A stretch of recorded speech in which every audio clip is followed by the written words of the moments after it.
Maalab na pagbati Pilipinas. Ako po si Inday Espina Varona. You're watching Alab Analysis. Ngayong episode, tututok tayo sa katatapos lamang na election, presidential elections sa United States of America. Siguro naman alam na natin lahat na natalo na si Donald Trump at ang papasok na presidente, the 47th President of the United States, will be Joe Biden. Paano nagkaroon ng coalition para matalo si Donald Trump? Bakit natalo si Donald Trump? Ano ang magiging epekto, for better or worse? Kasama ko ngayon si Professor Raymundo of the UP Center of International Studies at si Rhonda Ramiro who is with BAYAN USA. Pag-uusapan natin what lies ahead for America, what lies ahead for the Philippines with the American people electing a new president. Alab ng katarungan, alab ng katotohanan, alab ng kalayaan. Hi, Sarah. Hi. Okay, so while the whole world is saying congratulations, America, you kick out Trump, Biden's coming in. Even if people are not that Even people who are not that great fan of Biden are still celebrating for his win. Are you happy over that win? Are you happy about the margin of victory? I am happy that the American people resoundingly rejected Trump and everything that Trump stands for. The people of the world really could not take another 4 years of Trump. And I think this movement by people in the United States across many different sectors, across class, rural and urban people really came out to voice their opposition to his, racist and fascist agenda, to the way he mismanaged the COVID pandemic, which led to over 240,000 people dying and over 10 million cases in this country. It's really an egregious wrong to the American people. Now, the people came out and voiced it in the streets for years and were able to turn that into an electoral victory to defeat the Trump agenda. And so I think there is a sense of relief, widespread relief that we don't have another 4 years of Trump. I think the divide in this country, though, is very apparent when you look at how close the election was. I mean, if you can call 6 or 7 million votes close, but in the Electoral College, it was a close vote. And it shows, that there are some deep divisions in the country, as well as differences in, the way people view the path forward to changing the way things go, the status quo in the United States. So there's a lot of work to be done in order to be able to, bring the country closer to, an economy that really works for all the people, having a healthcare system that really serves the needs of the people during a pandemic and so forth. Last election was very fractious for the Democrats. This election, they managed to hold it together, but still the cracks are definitely there. And we've got Bernie Sanders, for one, saying that, we were all good soldiers during the election, but it's high time. It can't be business as usual. And why did people turn around? Because there are some really industrial and traditionally democratic pockets that the Democrats lost in the last election, and even now have failed to win back still. So what is it exactly? When we say looking forward, is it just more of Clinton, Hillary, Barack? What are the people in the coalition that swept Biden to victory looking for? Right. The Trump victory 4 years ago, I think, really showed how dissatisfied people are, or really fed up people were with the business as usual, with the poverty in the country, with the homelessness in the country, and with the failing agenda of really either party. And so Trump won on, his populist platform. And I think that's still appealing to the people who voted for Trump. They actually want something different. Now, Trump, proved to us that he isn't offering something different in terms of turning things around to, make the economy actually work for the average person.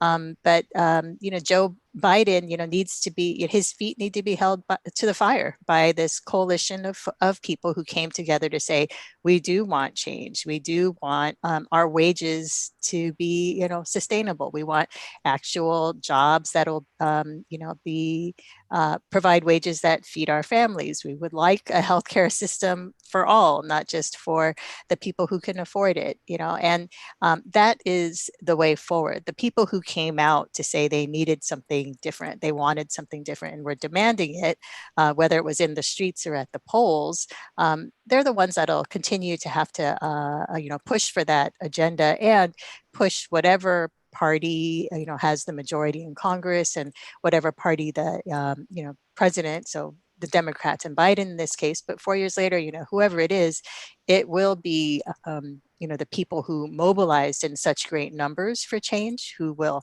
have to craft those agendas and hold the new president and the Congress members accountable to that agenda. That has to be the way forward.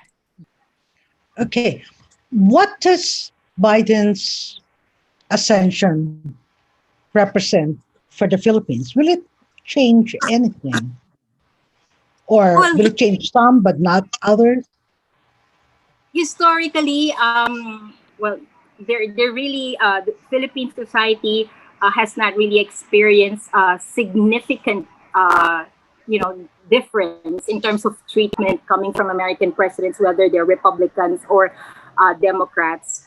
In the case of Obama, for example, Obama is the one responsible for signing EDCA with President Noynoy Aquino, right?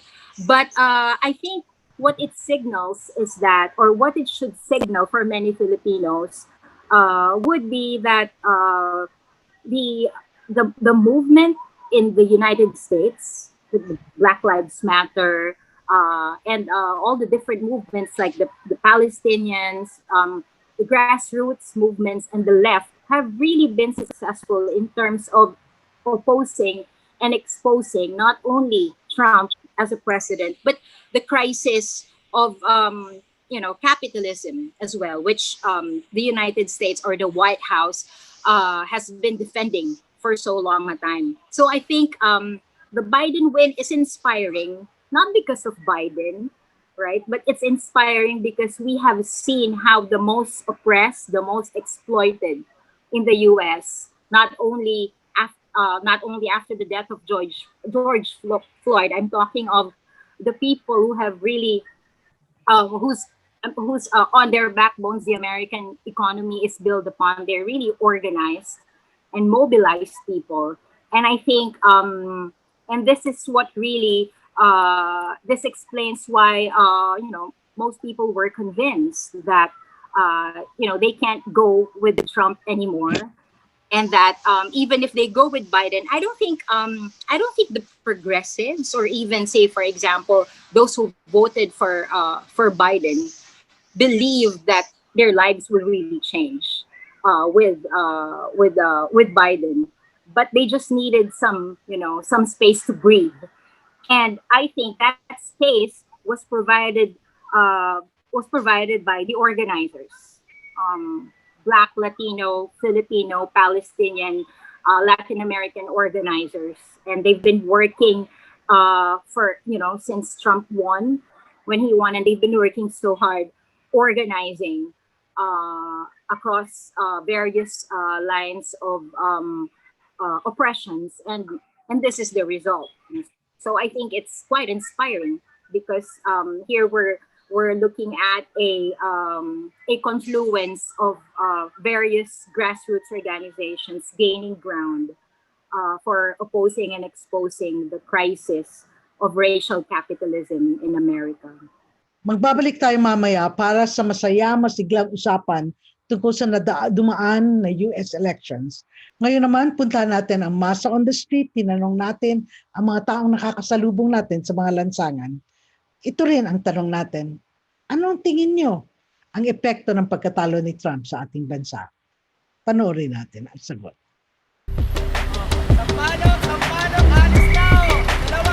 Pagkatalo ni Trump sa eleksyon ng Estados Unidos, isa itong pwedeng gateway. Nagbibigay ito sa ating challenge sa ating mga Pilipino, ang pagkatalo ni Trump, na kaya pala kung magkakaisa ang mga mamamayan, kaya niya magpatalsik at magpaalis sa pwesto. Yung pagkatalo ni Trump ay isang tagumpay para sa mga mamamayan ng US. Pero para naman sa Pilipinas, ito ay isang hamon para sa atin na ipatalsik din yung ating sariling diktador sa ating bansa. Lalo na sa political situation ngayon, ay talagang kinakailangan na kumilos ang mga tao, hindi lamang online kundi pati na rin on ground. Unang-una, dapat pagpugayan natin ang mga mamamayan ng Estados Unidos sa kanilang patuloy na pakikibaka. Sila at tayo ay nagtagumpay sa pagpapaalis ng isang lider na wala naman talagang pakay na tumulong sa kanyang mamamayan. Dapat ang kabataang estudyante ng Pilipinas ay gumaya rin dito tulad ng mga malalakihang movement, tulad ng Black Lives Matter movement sa Estados Unidos. Dapat tayo rin ay manawagan para sa ating demokratikong karapatan.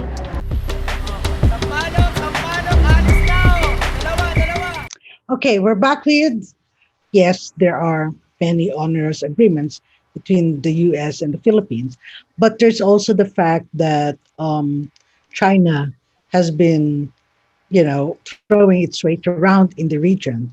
And people say that there may be a need for some agreements to ensure that the Philippines is protected against China. Now, can you explain briefly why these agreements do not necessarily protect the Philippines from China?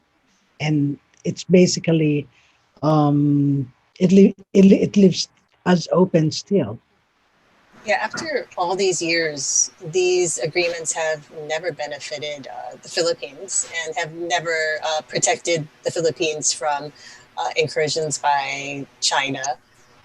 And, the more recent ones were supposed to be designed. So the EDCA, for example, designed to help the Philippine military modernize, supposedly. All this has really done has made the Philippines more dependent.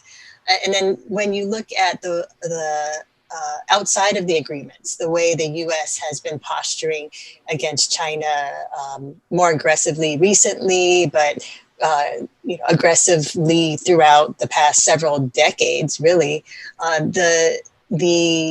that type of aggression towards China is only going to drive more insecurity for the Philippines. It gives both China and the U.S. Looking to the Philippines as the place where they need to put their military troops or place their economic investments for the benefit of their own imperial interests, but not for the benefit of the Filipino people or the Philippine sovereignty. So we shouldn't expect these military agreements to bring anything different. They've never benefited the Philippines at all. So the idea that they protect the Philippines from China has always proven wrong. So why would there be any kind of a change now? Yeah, I totally agree with Rhonda. And just to add that the military entanglement between the Philippines and the U.S. is still a legacy of U.S. colonialism. And unless we break with this, then we will inevitably be basically a venue for where the United States can actually pursue its war against its perceived enemies, and now it's having this it's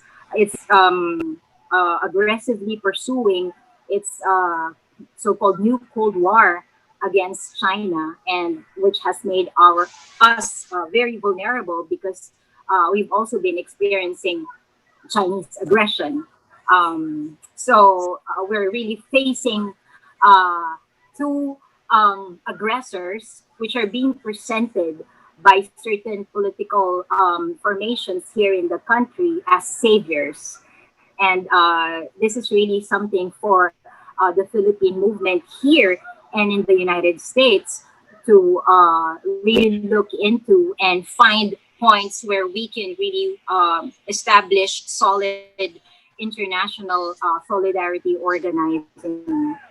So if the American people were able to kick Trump out of power, of course, we are looking forward to working with comrades like Rhonda and other organizations in the United States to really not build but rebuild the anti-U.S. military bases movement, not only here in the Philippines but in over 150 countries where there are U.S. military bases.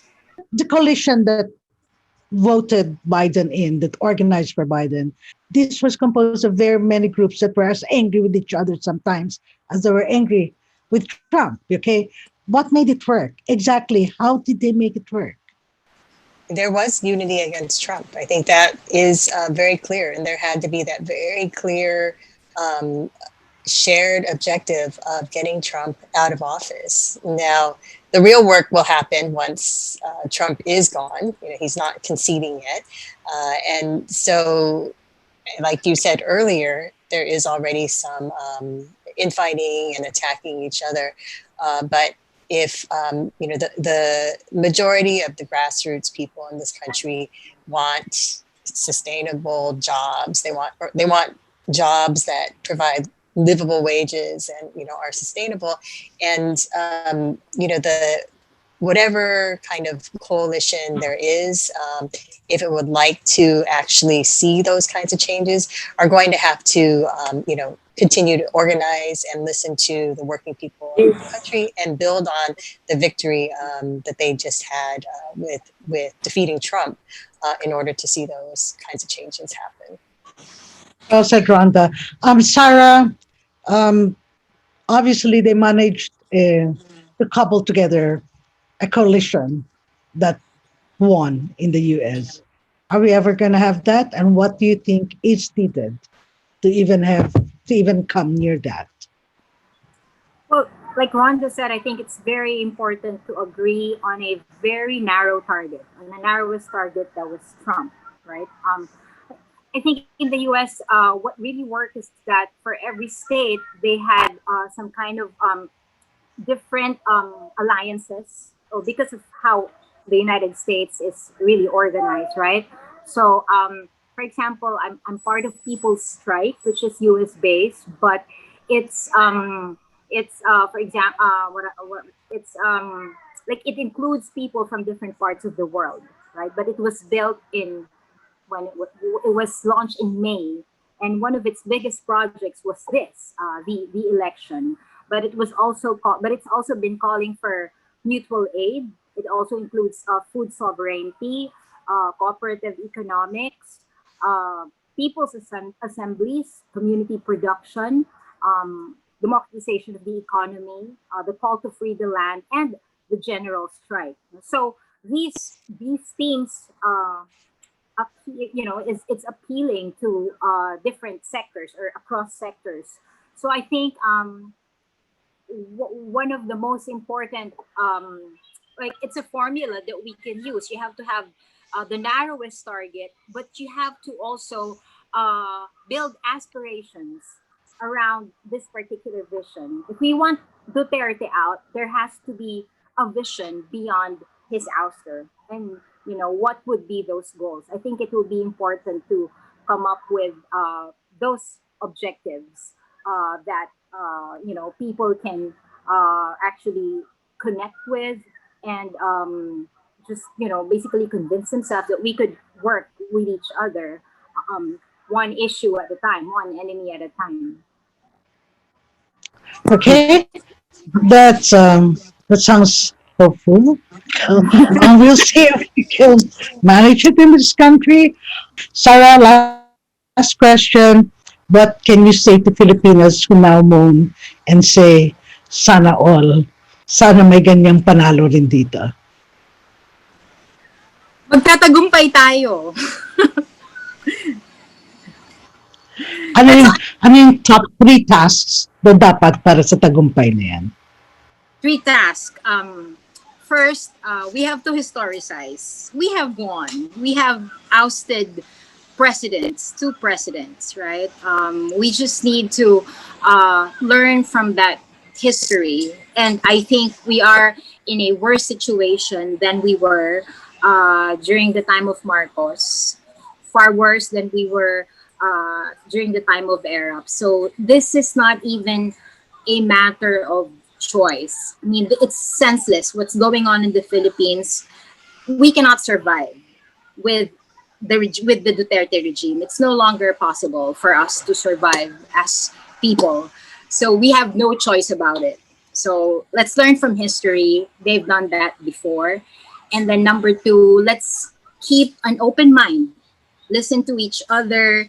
Listen to what various groups are saying. What are their objectives? What are their aspirations? And number 3, if we keep an open mind, then we need to be able to, get those organizing skills working, gather all of those objectives and needs and aspirations, and organize. People coming together, seeing their organized strength, taking to the streets, and also, finding different ways to organize, including, and not abandoning the electoral arena to voice their demand for change. And that led to the people being successful in defeating him at the ballot box. But to move forward from that, to ensure that change actually happens, will take the people not giving up on that, continuing to build on that momentum, organizing for the reforms and the fundamental changes that they are striving for. It won't be Biden handing it over on a silver platter. If the changes come, it'll be because the people continue to organize.